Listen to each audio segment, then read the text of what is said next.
Alright, then talk about upcoming supply for the island-wide. We are looking at 22 million square feet of space coming up in 2024. That not to be worried because bulk of it are single-user spaces that are for companies like MNCs who uses these spaces for their own operations. Okay, and if you look at the 5-year average, it's about 7.67 million square feet, slightly below what was in the past 2019 to 2023 of about 8.8 million square feet of space. So let's talk about multiple user factory because we are here today about food factory. Strata Food Factory falls under multiple user factory sector. So occupancy remains high since for 4 consecutive years at 90%, at above 90%. We do note that there's a slight dip because of new multiple user factory developments in 2023, like your Ascent at Campus, Polarized at Woodlands. All these are leasehold strata factory. If we look at the chart again, 5-year average demand is about 1.89 million. It's actually more than the 5-year average supply of 0.98 million square feet. This is because of construction delays that took some time for it to keep up the pace, such that in 2023 we see a little spike there in terms of the new supply. Price and rents for multiple user spaces, we saw an increase. Earlier on, I think I mentioned about 6.3% year-on-year for the prices. We do note that the North region, the North region is your gray line for the prices, and then the blue line on your right is the rental indices, are actually picking up at a faster pace as compared to other regions, which is very good news because it means that where we are now, Mandai, is in the North region, so there is potential for this area. If you look at the price indices of this one, okay, of the biannual, as usual, anything that is more than 60 years and above, the prices actually increase slightly higher. Do know that in Singapore, industrial land, they have many different lease tenures, ranging from 20 years to easily freehold. In Singapore, freehold industrial spaces are very rare. Most of the time, even if government land sales will come up with industrial spaces, land for sale, typically 20 years for single user, 30 years for single user, and then maybe 45 or 60 years for multiple user. Okay, so you'll be wondering then where are all the freehold land? Right? Freehold land, most of them are being held privately, very tightly by landowners. Okay, upcoming supply. About 2.4 million square feet of spaces for multiple user space coming on stream by 2024. Some of these are like your JTC Building Square, 1.69 million square feet at 1K at MacPherson. 1K at MacPherson is a general industrial space with about 41 years lease. JTC Building Square is not for sale, it's usually for lease, for industrial lease. So if you look at the 5-year average supply, that what we have in the pipeline is about 1.79 million square feet. And we pack it to our demand is about 1.89 million, which means to say that there is potential for multiple user factory space. So in terms of market outlook, this is more for general. Industrial prices, we are looking at maybe 3 to 5% year-on-year increase for this year, led by multiple user factory and warehouses. Warehouses, especially in for logistics spaces in strategic locations or with better specifications like cold storage, cold rooms, all this will be in demand. Rent-wise, we believe that it will be at a slower pace because we are looking at more completions coming in 2024, so our projected rent is about 3 to 5%. Also similarly led by multiple user factory space as well as logistics. Okay, so now the main thing, food. All of you know that food is a basic necessity. So you know that in Singapore, we do have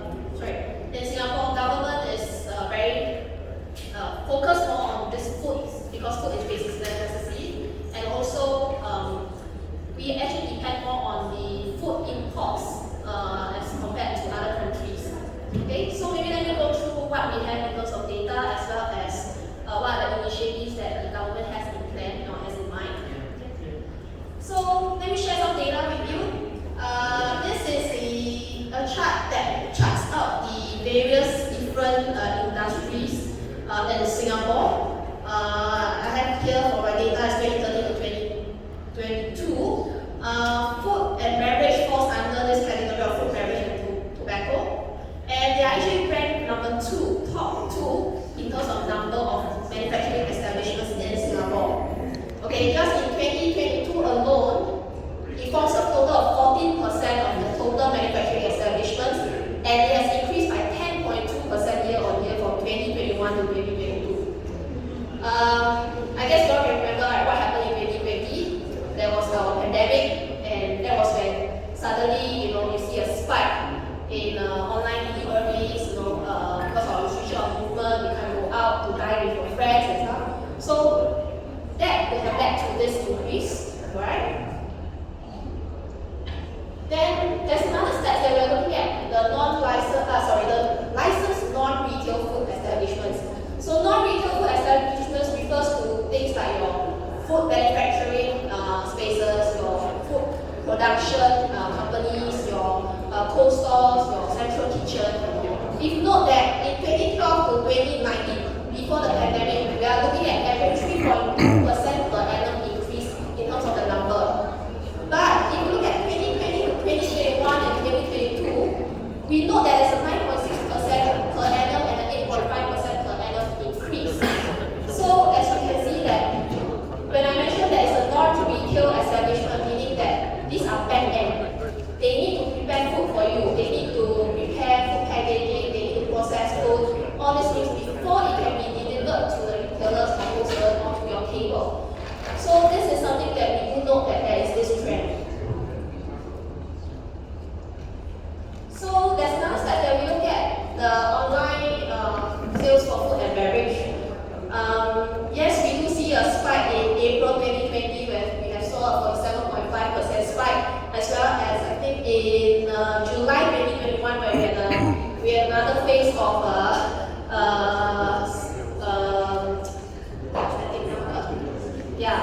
the social distancing. So if you do look at this, taking this food this out of the chart, and also after when the pandemic has been cut off, we are looking at about 23% of food and beverage are online sales. So it's still higher than pre-COVID. We are human beings of habits. During the pandemic, we all rely on online delivery, we call them to deliver. We are all getting used to the routine of work from home. All these things have already kind of subsumed or subconsciously into your lifestyle. That even after the pandemic, we do still see a 23% increase, 23% of online food and beverage. I guess in Singapore, most of us are working adults. We have this, how should I put it? We have this belief in convenience. Convenience in terms of time and effort. Anything that can help me to get what I want quickly, I will go for it. So therefore, you will see that there's this trend in terms of the online food and beverage sales.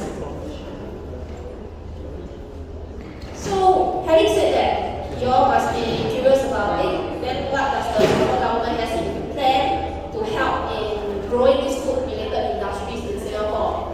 These are some of the plans, and which I can share with later on. 30 by 30. Producing 30% of our nutritional needs by 2030.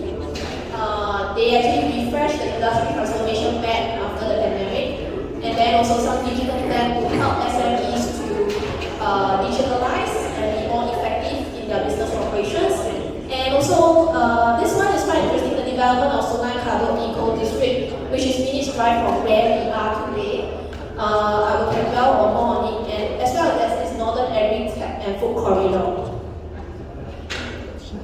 Okay, 30 by 30, as what I mentioned earlier, is to produce 30% of our nutrition needs by 2030. Okay, currently we rely 90% of food imports from overseas. Okay, and in Singapore we really depend on imports. We don't really have much natural resources and all those. So we also don't want to be held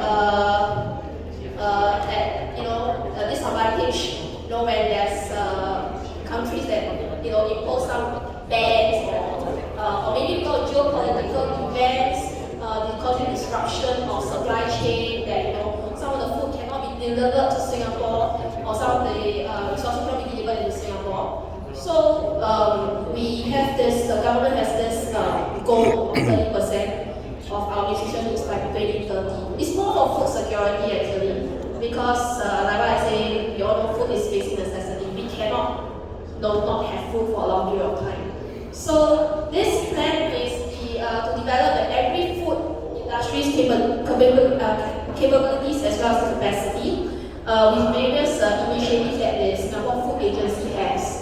So providing funding for innovation, branding and promotion of local produce, meaning to support local, to keep the company sustainable, and then also to ensure that the workers are well trained in adopting the new technologies to help in every food industry. So just briefly touch on this refresh industry transformation maps. We have two food manufacturing and food services. We know that Singapore is actually under the Global Food Security Index, we are ranked #1 in Southeast Asia. 28 in the world, #1 in Southeast Asia. That was in 2022.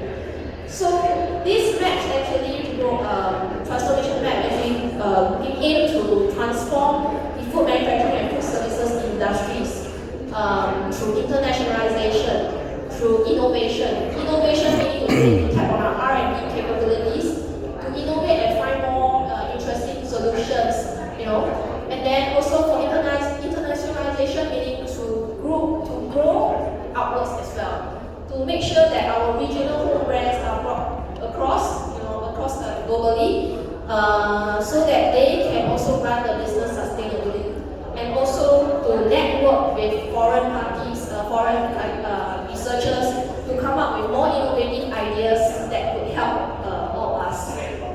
And also of course, they have also outlined that for job skill transformation to ensure that our workers are well trained to adopt and adapt to the technologies that are required for this industries as we move forward.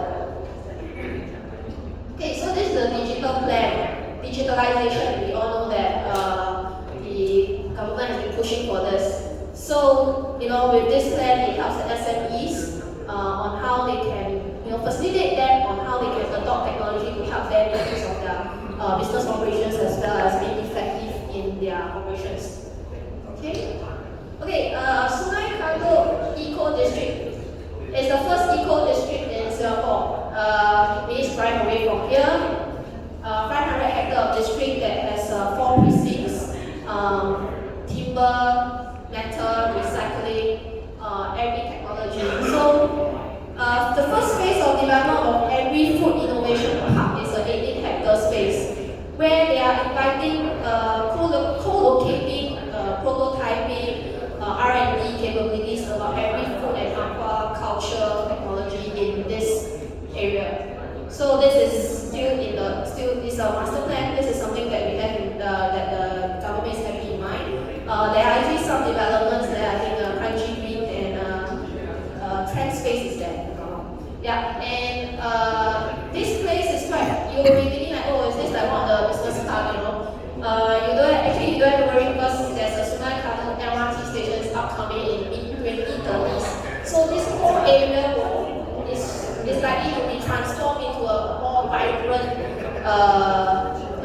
district in this area. I mean, it's quite sleepy, but it will be vibrant in the years to come. With all the retail and recreation space to be included in this district as well. Okay, Northern Agri-Tech and Food Corridor. It actually provides synergy across in the north, linking the farms in Limca, your Sungai Kadut Eco District, where every food innovation park is, Woodlands Regional Center where all the offices are, and Senoko Food Zone. So this provides a very seamless synergy among all the food-related industries, and that they can, collaborate closely, exchange ideas, R&D capabilities, and upskilling. In fact, Republic Polytechnic is within this northern corridor also, and they offer courses related to agriculture technology. That is a way to train the workers, and you can get the workers within that zone area. Alright? So, other than that, of course, there are also some rejuvenation plans going on in the north, which will actually encourage more demand for food. Right? So, Mandai Wildlife Reserve, I believe all of you have heard about it.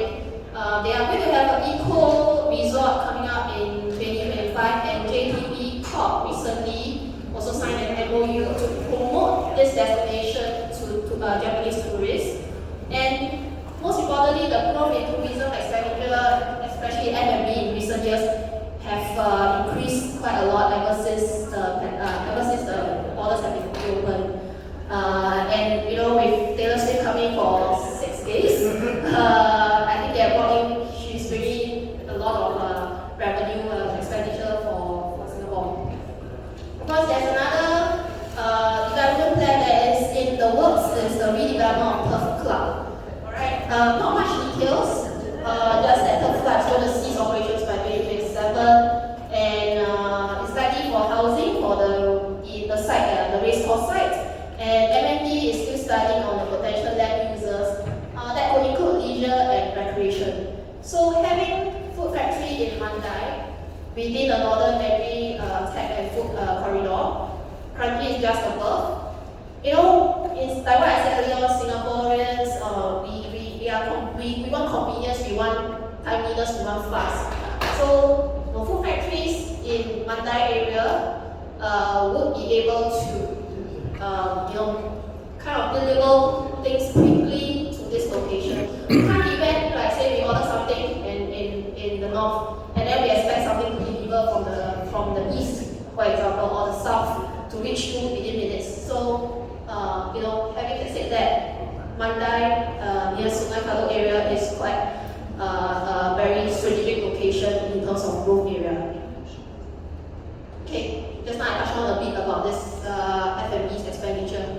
Likely to rise, and we are looking at just first 3 quarters in 2023, right? About proportion of tourism receipts about 14.9% allocated to money is contributed by F&B. So the question about Strata Food Factory. Strata Food Factory is a form of multiple user factory space. However, there's one thing you need to know that it's limited in supply because in Singapore, JTC regulates these spaces. There are only some designated food zones in Singapore that can have food factories. Alright? You can see that in North we have Mandai, Singapore, Woodlands, East, Pahang. The West we have all this, official report and all this. West region, most of the time, there are more single user spaces for food factories. Right?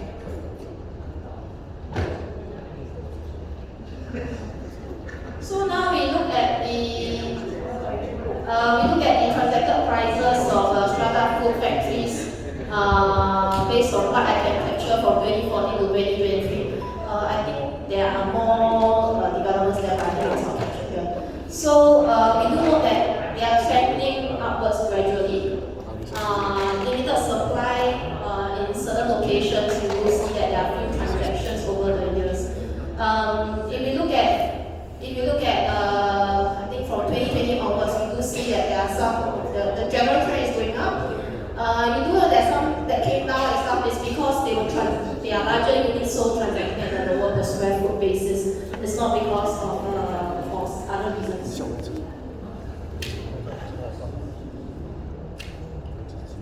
Okay, then we talk about the rents, median rents of Strata Food Factories.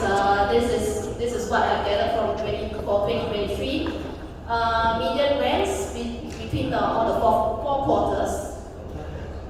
Yep, I think this is something that you are very concerned about. Rents are typically $3 and above.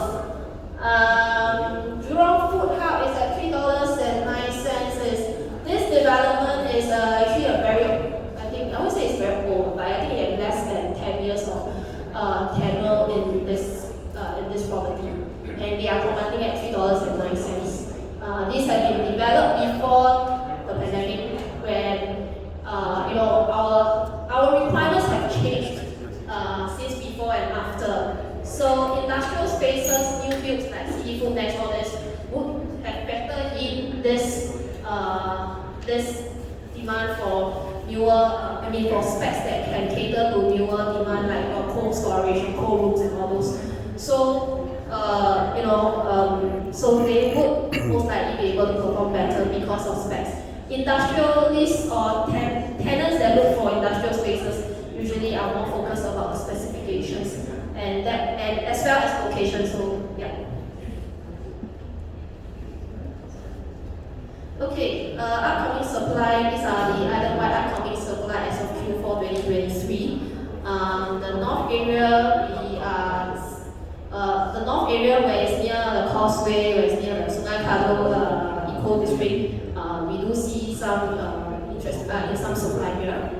Tuas and Jurong West are more for single user, and then Tai Seng a multiple user for more for the distributions and spaces for food.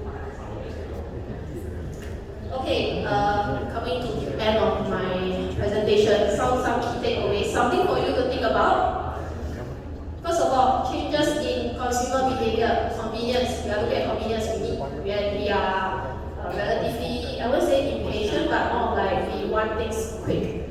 So, would this behavior change? Something that you might want to think about it, because this will impact whether are you willing to do food deliveries, are you willing to cook the food, or are you more towards ready-to-eat meals? And all this will need the backbone of your food packaging, food manufacturing spaces. Okay? Initiatives by the Singapore government, 30 by 30. Some question to ask you, if it's 30 by 30, if we have reached 30 by 30, 30% by 2030, would the government stop at that?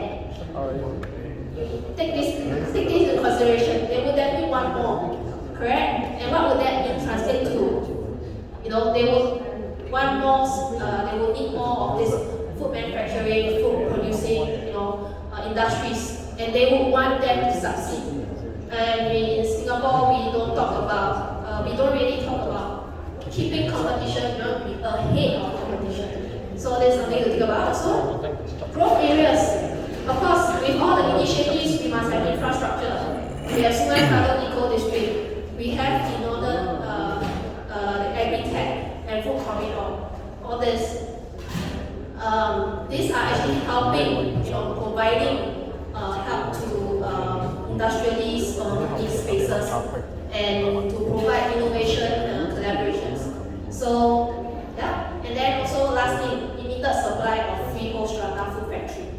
Earlier on, I mentioned that the designated food zones are resulting in the limited supply of food factories because there are only few areas that you can have food factories there. Alright? And having food factories, you have to go through a lot of stringent regulations by all the authorities before you can develop.